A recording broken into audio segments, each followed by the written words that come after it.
So welcome back to DC Silver Age Storytime, and today's story comes from Superman's pal, Jimmy Olsen, number 52, published in April 1961 with a unknown writer and art by John Forte.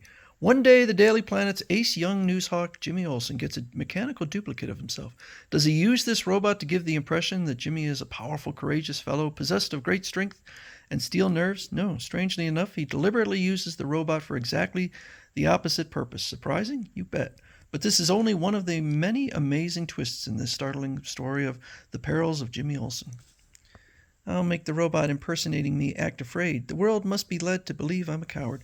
So Jimmy Olsen and Lucy Lane are out on the beach getting some sun, and Jimmy lays in the sun a little too long and gets himself a very bad burn. I can't possibly go to work like this, but I hate to spoil my attendance record. Maybe Superman can help. I'll summon him with my ultrasonic signal watch, which seems like an abuse of the watch. He also doesn't look like he's got a tan or a sunburn. My supervision showed me your problem, Jimmy. Relax. I brought Olsen 2, the robot duplicate of yourself. I intend to give you on your 21st birthday. He has a metal body and plastic features that exactly resembles yours. Your sunburn won't be painful by tomorrow. Meanwhile, Olsen 2 can perform your duties as a reporter for you while you remain here in your apartment and guide him with this remote control apparatus. Gee, thanks, Superman. So Superman heads out and he sends Olsen 2 off to work. Yes, this is the robot. You're Herb Griffin, president of the Brave and Bold Newsmen's Club. And you're asking me to go to your headquarters. Okay, I'll be right there. Wow, I'd give my right arm to join that famous club. It's limited to only 50 members. All the club's 50 members are famed for their courage while covering dangerous stories, but it's almost impossible to join. They only take a new member when one of their current members dies or resigns. So Jimmy Olsen 2 shows up there and is given an introduction. Jimmy, one of our 50 members, has taken a permanent job overseas. Therefore, according to the club's rules, he can't belong anymore, and so you're eligible to join. You'll be observed for 24 hours. Now, if you pass the initiation test, you'll become our 50th member. Oh, because of my promise to Superman, I can't admit they'll be testing a robot. It would be unfair of me to get in through the use of a robot. I'll have to flunk the test.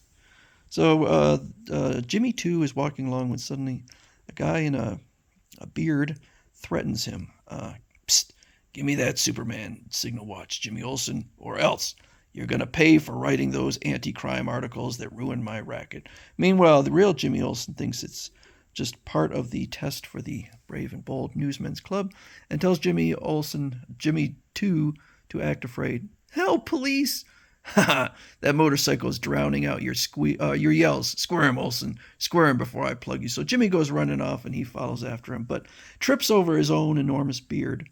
Drop that gun. Don't shoot. I'll give signal watch back to Olsen. Ugh, the gun was loaded, and now without that false beard I recognize the racketeer. He's Bugsy Hoyle. This was no initiation stunt. This was a real attempt on my life. So a pro tip here, if you're ever in disguise, don't wear a beard that stretches all the way to your feet. Good work, Jimmy. How bravely you tricked that gunman into falling into the open sewer. Oh, I tried to look cowardly, but he's treating me like a hero. So the next day, there's a new carnival in town, Jimmy. Go there with Clark and get some feature stories. Right, Chief. Oh, I guess this is the same day.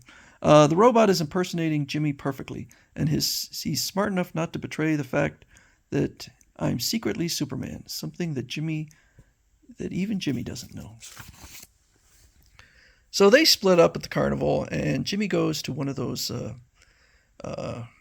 competitions where somebody can, if they can last 2 minutes with Mighty Leo, they can win $100. Meanwhile, Mighty Leo's girlfriend comes up and asks him for an autograph because she's a little bit enamored. Oh, thank you. You, get in the ring, Carrot Top. Remain conscious for 2 minutes and you'll earn $100. Or are you only good at making a play for my girl? Oh, dear, I forgot how violently jealous Leo is. Don't fight him. He's mangled at least a dozen men who merely smiled at me. Ha! This is obviously the club's initiation stunt. They want to see how brave I am. So Jimmy 2 goes in, but Jimmy Olsen has him act scared again. Go ahead, sock my jaw. Take first poke at me, punk. It'll feel like a flea hit me. If my robot struck him, it would fracture his jaw. Ha ha ha! You can't even punch straight. But the clowning's over. Ladies, man, I'm going to bust you so hard you'll explode. Yipes, I just realized something. If Mighty Leo bashes Olsen too, Leo will break his fist, and it'll be revealed that his opponent is really a metal robot. I promised Superman I'd keep the robot's existence secret. What can I do? Meanwhile, Clark is out at the one of the classic Test Your Strength games, and he's just musing over the fact that there is a wire that the person running the game can use to make it more difficult or easier to ring the bell. He spots what's going on with Jimmy and uses his super breath to blow the bell, or I guess the hammer, blows the bell off, expertly guided by additional super puffs from the distant Clark.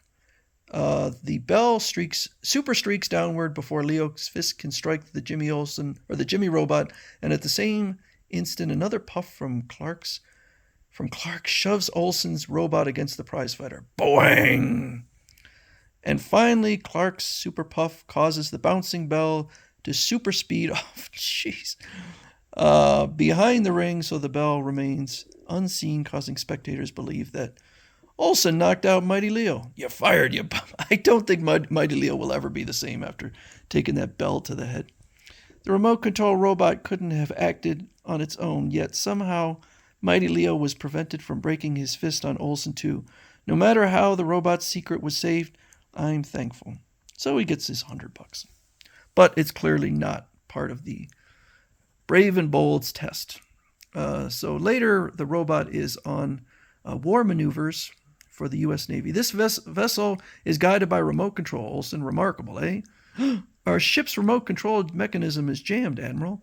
We're headed directly toward a floating mine, sir. Our ship will blow up. Obviously, the Newsmen's Club arranged this fake scare with the Admiral's cooperation as an initiation stunt. Well, that'd be quite something to put together. Well, I'll order the robot to act cowardly, so I won't get into the club under false pretenses. So he has Jimmy Olsen too just jumping into the water, but he sinks like a rock, and so Jimmy's like, oh no. Okay, so he says, wait, a submarine's torpedo is streaking up through the water. Where did that come from? During the naval maneuvers. Grab it, Olsen too, and hang on. So he starts riding the torpedo. Seconds later, those aboard the remote-controlled ship are amazed. He's riding a torpedo, and I'm having the robot steer it towards the shore using his metal hand like a rudder. Oh, that ship is still heading toward the mine. This is ridiculous. It's no initiation stunt, and so as the robot leaps to shore, I'll order it to shove the torpedo so it's aimed directly towards the mine. The remote controls are once again working properly, sir, but we couldn't have turned aside soon enough. Olsen is the cleverest, bravest newsman I've ever known. Doggone it. I appear brave instead of cowardly, and apparently unbelievably skilled. Sorry, Jimmy, our 50th member decided to turn down that overseas job, and so you can't join our club after all. Maybe you'll be eligible again in several years. It's a terrible disappointment, but I guess it can't be helped. Good. I won't get in because of any of the robot's brave deeds. I'm glad you said that, Jimmy. You just became our newest member. Me? Member? But didn't you say? Jimmy, that former member really has left the club.